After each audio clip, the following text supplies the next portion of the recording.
Գյումրեցիներ, անի թաղամասի հարազատ բնակիչներ, որովհետև սա իմ նախկին թաղն է, նաև պարոն Սիմոնյանը նշեց, որ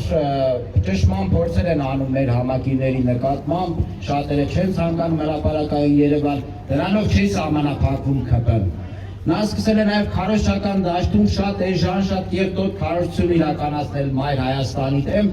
Facebook-ներում, տարբեր սոցիալական հարթակներում այնքան գումար են ծախսել իրենք Մայր Հայաստանի դեմ հակաքարոզություն անելու համար, որ կարող էին այդ գումարով մի հատ փողոց այստեղ ասֆալտապատել անի թաղամասում, սա քանդված է, մի հատ խաղահրապարակ ստեղծեին, բայց չէ, իրենք այդ գումարները ներդրել են Մայր Հայաստանի եւ մյուս ընդդիմադիր քաղաքական ուժերի դեմ քարոզություն անելու մեջ։ Ես ցանկանում եմ նշել նաև մեկ հետաքրքիր փաստ, մենք ինֆորմացիաներ ենք ստանում բնականաբար տարբեր տեղերից եւ նման ինֆորմացիա է եկել, որ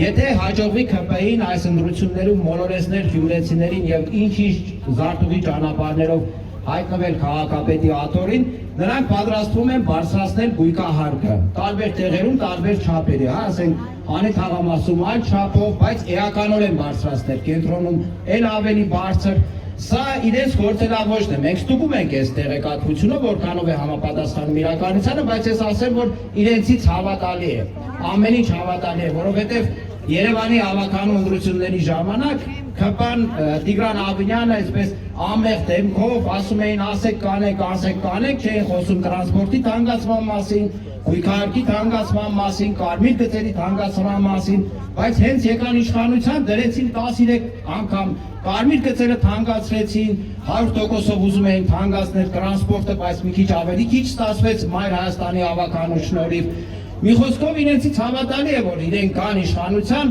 գույքահարկներ կթանկացնեն, տրանսպորտներ կթանկացնեն, ինչ հնարավոր է կթանկացնեն, ու կասեն ժողովուրդ ճապա, պետք է թանկացնենք, որ գործ անենք, բայց գործ անելն էլ բնականաբար չի ստացվում այդ մարդկանց մոտ գործ անել։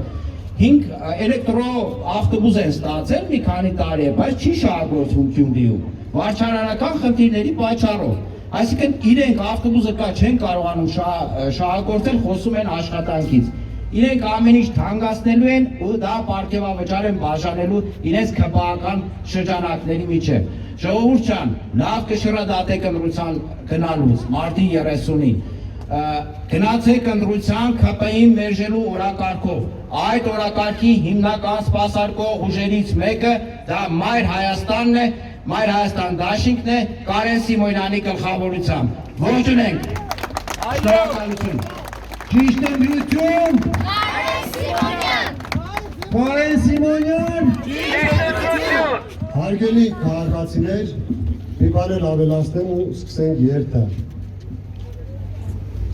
Գյումրի քաղաքից շատ օձիվներ ենք ստանում, որ ձեր հավաքները բազմաշերտ են, և տարիքային առումով, և սերի առումով, և դա ոգևորում են ես, որովհետև լայն շերտեր են սատարում ես, ուրախ եմ դրա համար և սկսենք մեր երթը։